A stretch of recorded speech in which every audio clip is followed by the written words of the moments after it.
Hey guys, welcome back to another episode of the Rock Your Comeback podcast. I'm your host, Nicole Eaton, and today's guests are super cool. I know it's something I'm very interested in, and I know that you guys are going to also love it. I have today Rob Grover and Gary Logan. They're the founders of the Journeymen Collective. It's an alternative wellness company creating luxury guided magic mushroom retreats at their center in British Columbia, Canada. So since 2018, they've been hosting CEOs and entrepreneurs, athletes, actors, couples invested in the highest level of self-discovery and personal development through psilocybin plant medicine. So with a combined 60 plus years, you guys are here to teach me because I am somebody who's super, super fascinated and interested in this, but like I've never done it. So welcome, Gary and Rob. Thank you, Nicole. This is great. Very exciting. Where do you want to start? Do you start right at the beginning or in the middle or? Yes. Okay. Well, take me back into even how you get interested in I mean, Sure. obviously, I'm aware that even as a mental health counselor, I'm aware magic mushrooms are magic. I know that they can be really healing. I also know that the idea of being really out of control in my body, that scares me as Mhm. well. So I think, how do you stumble upon this as your life's work is I guess where we'll start. Yeah, we keep asking the same question. So, both Gary and I, we've been on a journey of personal development, spiritual development for many, many decades. And we thought we had enough tools in our toolkit to deal with anything. And then in 2017, we got married and our life shifted massively in a good way. It was like a rocket took off. And as that rocket took off, Gary's mom, who lived with us for 3.5 years, she passed away very quickly in a span of about 3 weeks. Her health declined, and then all of a sudden we were living in a house that was for a family, and then it was literally Gary and I and our cat. And it was the first time that we had lived with someone that passed away, and it was waking up every day and seeing the door that was always half cocked open being fully open and there's no one there. And I had experienced death and grieving before, but this was at a totally different level. And it was a firm wake-up call of like, your life and your time here is freaking short, so make it valuable because it can leave very quickly. And there was depression, there was grief. Gary was experiencing anxiety, and this lovely little tiny human came into our lives and said, I think you might want to explore working with the medicine man that I've been working with. And she told me a little bit about it. And I just sort of said, no, I don't think so. I had experienced psychedelics in university about 20 years prior. And I thought I knew what I was talking about. And I had no context for what was actually going to unfold. And so about 4 or 5 months after she had suggested it, I got the inner ping of it's time to embark on a journey. And so I spoke with the medicine man, went and worked with him for 2 full days, and that was it. It was just 2 full days. And I found my joy again. The depression had lifted, the grief had gone. I found a new centering for my dedication and devotion to my clients that I was working with at an executive coaching level. And I was like, this is the next step. This is what I'm supposed to train in and learn how to guide in my own way. And that's part of what I was shown as well. That this is the next iteration, this is the next version. And so I went home and I didn't tell Gary about the guidance part, but I shared a lot about just how the joy was there again. I had found that I'd been reinvigorated, and I just felt like this was it. I went home, Gary saw the shift, and that's when I typically pass it over to Gary. And when he came home, I was like, holy crap. Like Yeah. mushrooms can do this. But I think it was the right time, right place, right message. And so I spoke to the medicine man and myself, And I had a conversation with myself, is this something I really need to do? And I couldn't shake the anxiety, which I've never experienced before. And it was like a little bit overwhelming and a little bit scary at times. It's like, what is this? So I embarked on a journey. It tied in with the celebration of life for my mother. We spread her ashes into the ocean somewhere in the Pacific. And I know technically you're not supposed to do that, but they just fell into the container. And oops. And that was a beautiful ceremony. And the next day I went on my journey with the medicine man, and it was my birthday. And I always say it was the best birthday gift I ever gave myself. I think everybody needs to gift this experience at least once in their life. After the 3-day experience, I came back home and said to Robert, I've had a vision. And if your listeners don't know what a vision is, it's like this movie screen in front of your eyes that is playing out during a journey or during a ceremony. And the vision was Mother Gaia came and spoke to me. And I went through the shamanic burial and resurrection. And I said to Robert, this is what we're supposed to do, because she handed me my shaman's walking stick and said, you're good to go. And I go, good to go where? She goes, you're good to go on your own to lead this path for others. It was so clear. And so Robert shared that he had a similar message come through to him. And we looked at each other as like, what does this look like moving forward? And that comes back to your question. How did this start, and how do people embark on a pathway of work, in quotations, to carry on in life that is successful? So we worked with the medicine man for a number of months. We did a number of beta launches with people that we knew, people that were interested in a process, and then we worked it out that what he offered wasn't quite what we are going to present forward. And then that comes into the development of the Journeyman Collective. Mm-hmm. Oh my And gosh, that's so cool. I yeah. need to know what happened in those 2 days. I need to know, what were you guys doing? What were you talking about? Like what was that process like?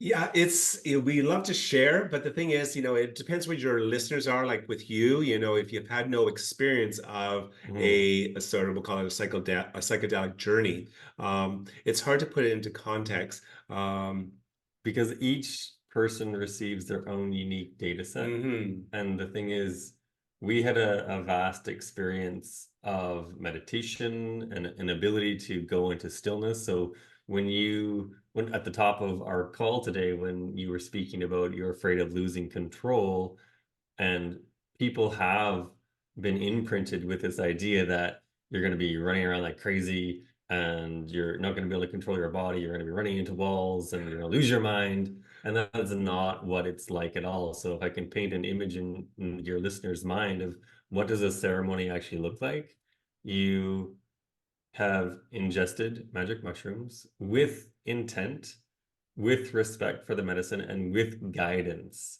So those three pieces are vitally important, and that's a game changer, because I had experienced mushrooms back in my university days, and it was always a fun trip.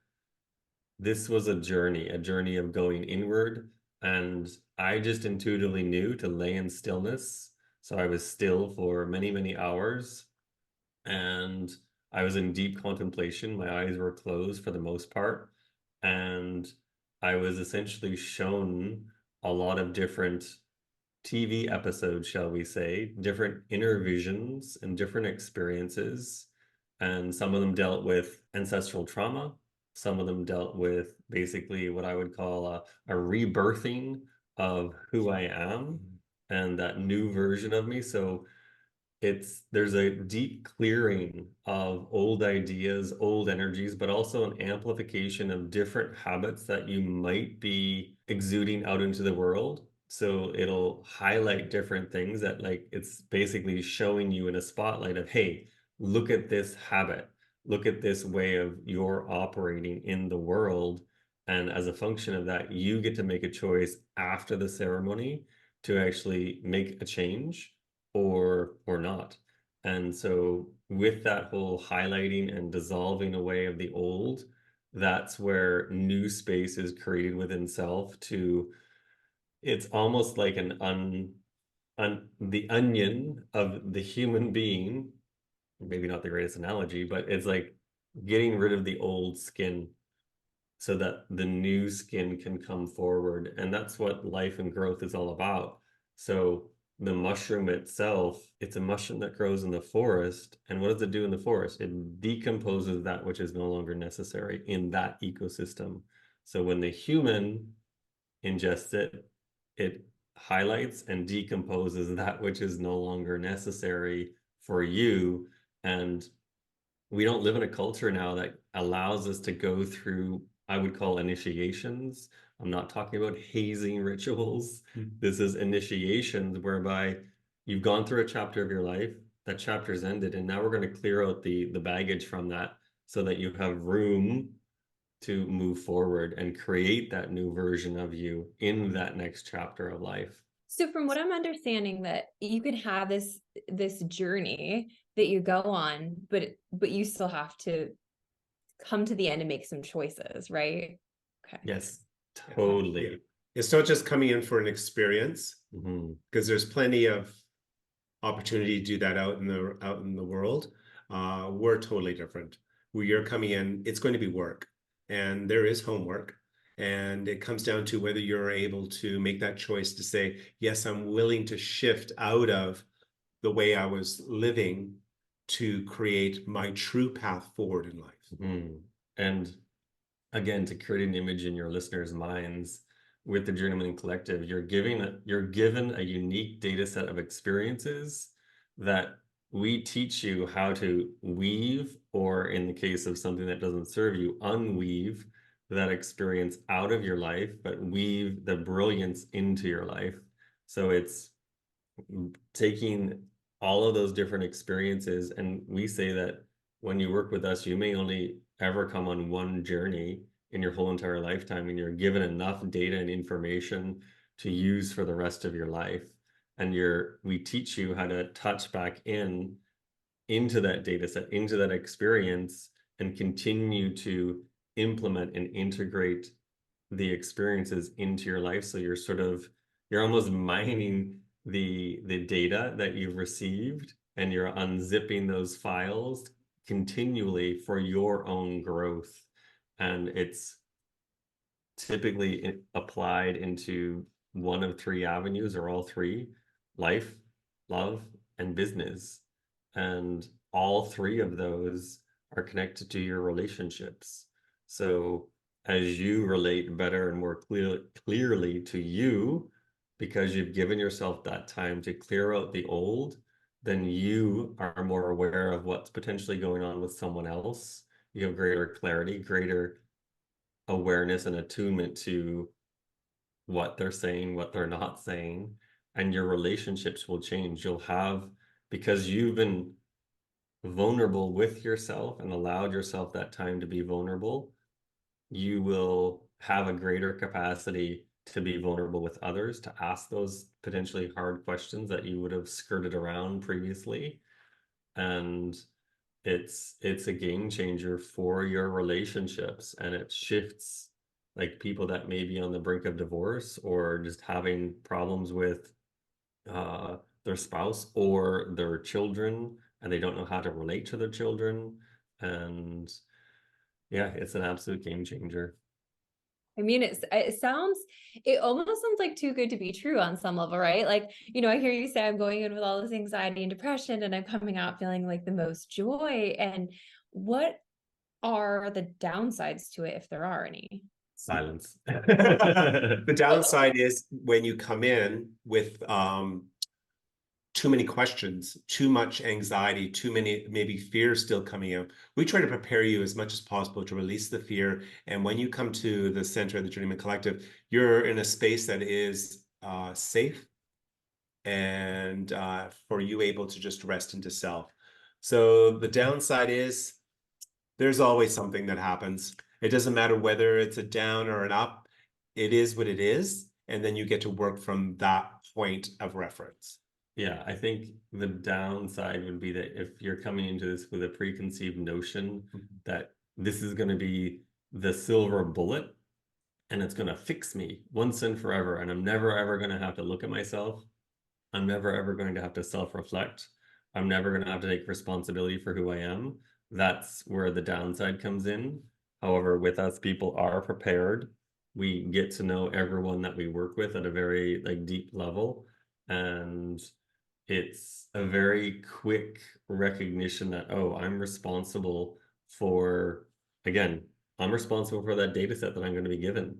And I am going to take that responsibility to work with it so that I can continue to evolve. So it's essentially we're giving you a tool set. And the downside is when you're not willing to work with that tool set. So the people that we work with are always committed to that process. And it's like we just worked with a client this past weekend, and he was like, I didn't quite get it before I came as to what you were really talking about. He was like, Rob, you were really literal with a lot of what you were talking about. Now that he's come through, he understands it more. And it's one of those things that you can only truly understand it once you've come through it. And when you're looking at human behavior, because that's essentially what you're looking at in your journey as well, the behavior of self. And there's the shadow or the unconscious, subconscious part of the human being. And there's obviously the conscious part as well. But I can see your subconscious energies playing out with you, but unless you're willing to see it and look at it, then there's no way that I can see your subconscious for you. So when you experience it and experience those habitual ways of thinking and feeling and moving and acting, when you actually see it, when you have the experience of it, that's where you get to say, ah, there's the pattern in my consciousness that needs to be disrupted and rewritten.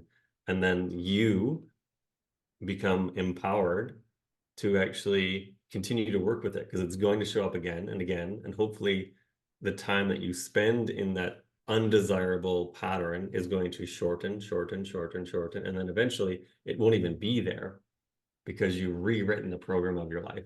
Part of what we do with Rock Your Comeback is really talk about your mindset, your subconscious, your intuition, and all of those things working together. So this sounds like an additional awesome tool to add in there to create a heightened sense and a more compact, if I will, sense of awareness. Like, here's your dedication to really getting to the bottom of things. This is your time to do it. This is your safe. And, honestly, I think just the idea of people coming intentionally to work on their healing in a safe space isn't something that most adults do anyway. That would be nice. You know what I mean? So it sounds like you've got all these incredible pieces interwoven together. I'm curious for both of you, have you always been spiritual and intuitive? Is this kind of a new phase of your life, or what does that look like for you? I'd say 1979, after I graduated from high school, I enrolled in a theater program.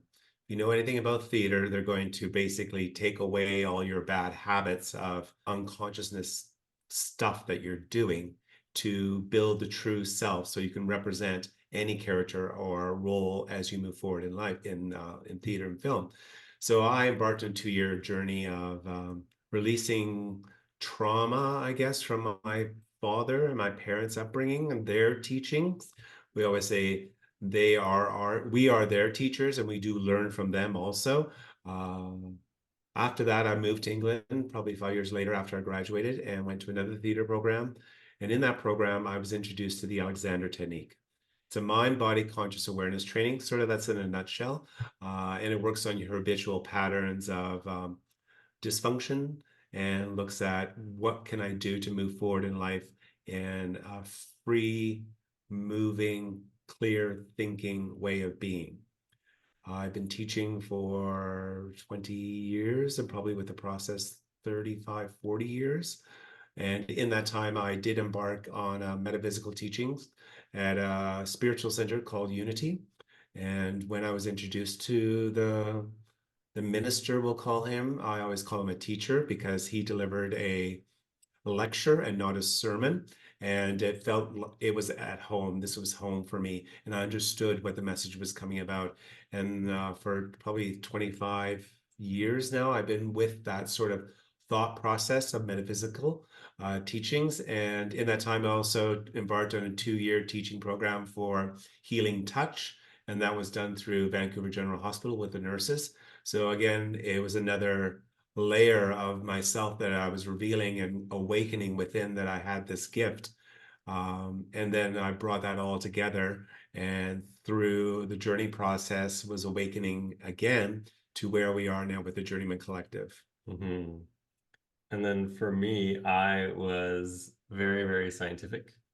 And at one point in my life, I had essentially cast anything spiritual out to sea and was not ever going to touch it. And I was like, I only need science.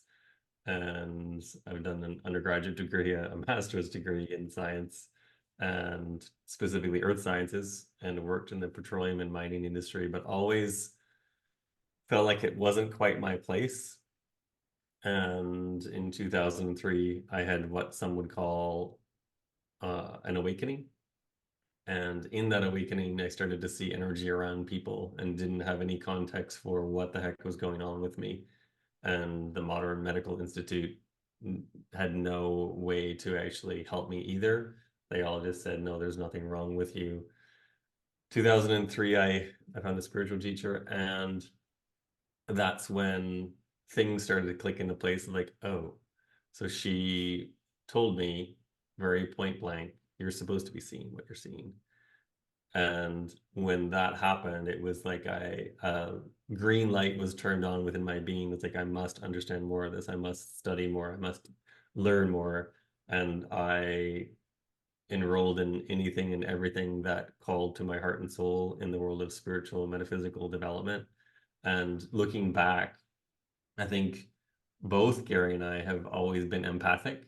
But again, when you're raised in a family, in a society that doesn't even know what the word empath is, more people are aware of it today. But I think both of us were always empathic and didn't quite, we were unconsciously empathic. And so that was always there. And we had this innate perception of how nature worked. And then for your listeners, look at your hands, look at your body. You are nature. We become disconnected from it. And that's part of why I think I just had an innate understanding of earth sciences and biology and even calculus and physics. It was super easy for me. And that's where we weave a lot of what Gary has done, a lot of what I have done in the corporate world, in my personal life, and we weave it all together. So all of these different strands of who we are come together to create a very high level experience, a very high standard of care, a very high level of integrity for people to come through. I think one of the most important experiences that someone can have in their lifetime. And most people, when they actually do take that opportunity to come into a journey, and especially with the Journeyman Collective, they recognize that it was the major pivot point in their life, that major point of, hey, I just up leveled and upgraded my life. And now I've been given this inner tool set, this inner connection with my intelligence within my heart that I can bridge with the intellect of the mind. And that doorway has been forever opened so that I can continue to access and blend those two worlds so that I learn how to synthesize energy in all of my relationships and all of my interactions. And then I also dedicate myself to really refining my being of who I am. And then all of that is funneled into a vision. Like, where are you going with your life? A lot of people, if you ask them, they don't actually know. So this is something that both Gary and I have always, we've always had that inner barometer of like, we know where we're going and we're going somewhere. And that's the pull that creates that growth. And a lot of people are deeply, deeply fearful of letting go, of losing control. And what they're actually fearful of losing control of is the current version of who they are. And it's the box that they've put themselves in, the way that they think, the way that they feel, the way that they act. And even though they may be deeply uncomfortable with who they are right now, they're still comfortable with where they're at now because it's easier to stay there than actually to step outside and grow and shift and up level that version, because it is deeply uncomfortable to let go lose control of who you are and step into that next iteration of you. But in the grand scheme of things, it's in service to those that are around you. So if you can be better and learn how to be better every single day, then why not? I truly, and I love that you pointed out that you were not always super intuitive, because people listening, they're, talking about going on a journey and having these pictures in your mind. And so, most of my listeners are vibe with that, right? But there's plenty of people who probably could use a little boost or an extra tool in their tool bag, who are maybe teetering on, I don't know what I believe with my intuition or spirituality. I don't know what that looks like for me. So I love that you kind of talked about your journey. And I also love that you said earlier, like when that first got brought to you and you were like, no, no, thank you. And then there was this moment where you had your inner ping, is the word you used, which meant it was time. And I think that's cool that our intuition can say no to something the first time, because we're not ready and we're not open and we're not in the place to receive the things that we're meant to receive from that experience. And then maybe even a couple days later, maybe even a week later, maybe even a month later, that can change. And I always like to remind people that a no with your intuition is not always a no permanently. Mm-hmm. It's just a no for now. It's a no in this moment. And yeah, I think that's an important piece to keep in mind if you guys are interested. Now, I obviously had a little bit of a wild teenage years. I don't know why I said obviously, but probably expected. I had a wild teen years. And so my previous experience with magic mushrooms wasn't the most positive experience. So how do you guys source and ensure that your mushrooms are like, if somebody's listening to this, they have obviously the option to go to your retreat and check it out with you. If they're tempted to get it elsewhere, like what would you advise them to look for so that we're not just buying weird shit off the street? Do you know what I mean? Totally. Yeah. Good question. Always, always, always, always know your source. We always say, get to know your gardener. Yes. Yeah. And with that, it's vitally important of who they are, because their energy will impact the actual medicine as well.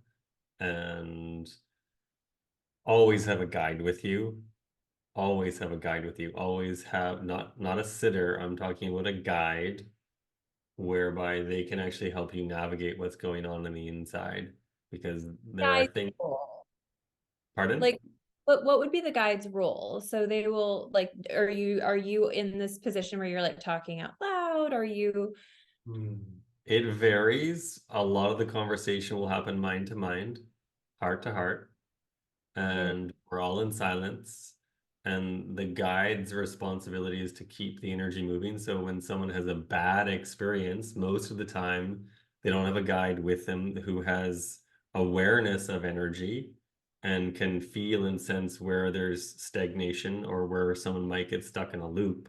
So the bad trip that you often hear about is because someone gets stuck in one thought process for 4 to 5 hours. By taking a few grams of mushrooms, you're basically hooking yourself up to a giant fire hose. Anything can come at you, and it's vitally important to have someone there who can maintain the integrity of your environment, both on the outside and the inside, with a high degree of care. If you are thinking, oh, I can just do this on myself, good luck, because it is a game changer when you have someone there with you to create that space for you. And the more deeply that space is held for you, the more deeply that you can go within self. And then the more deeply you can go within self, the more that you can expand into your life. And what we have witnessed again and again and again and again when people come and work with us is that there's a massive reset that takes place. And it's a reset to balance. Most people are looking for that balance in their life and they may not even know it. The balance looks like inner peace, inner contentment, freedom from depression, freedom from anxiety. And there's a piece of all of that that you can do mushrooms on your own. However, again, we've witnessed that a large part of the growth takes place outside of the ceremony of like what the heck just happened? So most of our culture doesn't have context for what they have experienced, and then they just chalk it up to, well, I just had a trip. It's no big deal. I just saw some things. No, that information was presented to you so that you can use it, apply it, unpack it, work with it for the rest of your life. And then people don't know how to rebuild that inner house of self because they may come out of the journey and be totally confused. And then we're with you to let you know, it's like, hey, confusion is supposed to happen because the new neural networks are forming in your brain through this experience. And those new neural networks are like highways. And so your being, your body, your consciousness doesn't quite know what it is because it's new. So it can be very frightening for people when they do it on their own. And then there's no value that's received from the experience if you don't know how to wield that fire hose. Yeah. So let's say I come to your retreat. How frequently are we doing this? Like what does this, this journey look like at your place? So we'll start right from the beginning. You would apply to connect with us online. You would go through the first interviewing process, and then you would be connected with Rob and Gary. And then we would work with you for approximately 4 months. The first set would be a month of prep work with us on Zoom once a week. And then from there, after the 4 weeks have completed, you would come and see us at the Journeyman Collective Center, and you would spend 4 full days with us. 2 of those days would be in ceremony, and 2 of those days would be in integration. And on the fifth morning, you would depart. People say they sadly depart, but they're very excited to get back into the new world to apply what they were shown and seen in the journey process. And then after that, we give you about a week to settle back into life. And then we're with you integration calls once a week for a full month. And then after that, we're take the training wheels off, we say, and with you once every 2 weeks for 2 months. So overall, it's a 4 month offering that we present. Mm-hmm. That's a lot of support. That's amazing. And the thing is, we call it the collective. The collective is always growing. And we're still speaking with clients from 6.5 years ago. We'll get a ping or they'll call us and say, can I speak with you? And sure enough, if we have time, we jump on Zoom and see where they're at, see where they're going, and see how we can be of assistance to them. Mm-hmm. And the other string I want to pull on there is that the support is required. So if you look at the traditional medicine man, the medicine man lived in the village with people and was there to support you in preparation and afterwards. Our current culture doesn't have that support in our communities. And we hear stories of people going on ceremonies or journeys and then being like, I don't even know what just happened. And that's where your relationship with the medicine man or your professional guide is of utmost importance, because there are things that we were talking about this the other day, like every single journey that we have facilitated in 6.5 years, if a client jumps on a Zoom call with us or has coffee with us here in town, we can almost instantaneously drop back into different pieces of their journey and help them continue to distill that process and continue to learn from it. So that's where your relationship with your guide is of utmost importance and is really going to help facilitate growth in your life. So do your due diligence and know who you're coming into your ceremony with, and that it's not just a ceremony. There should be extensive support there, because it's an immersive experience that most people have no context for because it's not part of our culture. So that's part of why we're even called to be on this podcast today, is to educate people to like, hey, you need context. You need someone there to support you through that experience. And to be clear with your listeners, we work with solo clients or in couples, and no more than 4 people at a time. Mm-hmm. So the space is very sacred. We don't do massive journeys. that you could probably see elsewhere in the world, and they have their purpose. And most people like to go on those experiences, and we're there. If they come back and say, I put my toe in the water, but I know I can go a little bit deeper and swim a little bit further. That you read my mind. That was my next question because I'm super sensitive to energy.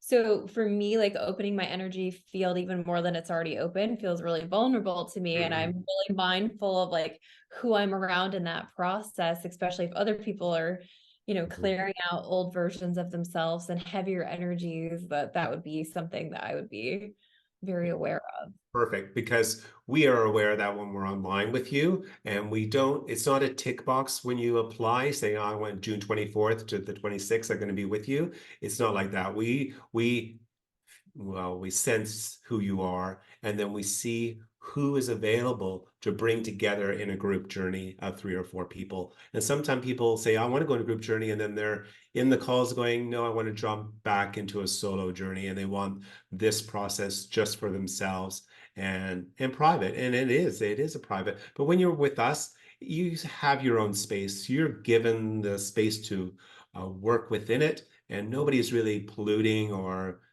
doing their stuff that's going to interfere with your journey at all. It's very well contained in each sort of capsule, we would say. Yeah.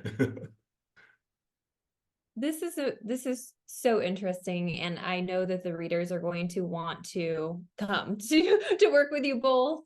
How can they best do that? I'll drop all of the links in the show notes. So if you guys are hearing this and you're like, yes, this is a yes, full body ping, they'll be in the show notes, but just verbally, where can they find you?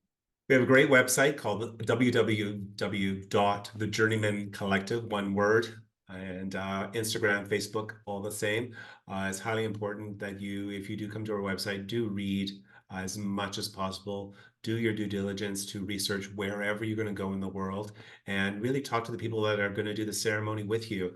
And if it's sure, it's very unique to have a shaman from Peru sit in ceremony with you, but does that shaman really have a connection to you and know what your purpose is? I know it's individual, and it's all self-reflection. And does he need to know? Well, we feel that we need to know who you are to assist you on this guided journey of life. It sounds like you're creating a really incredible, like I said, just creating a space to intentionally go to heal, I think is one of the most powerful experiences.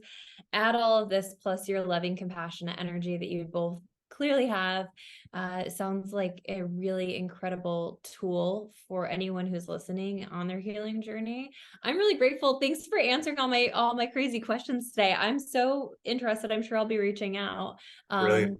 Thank you for your time and space today, all.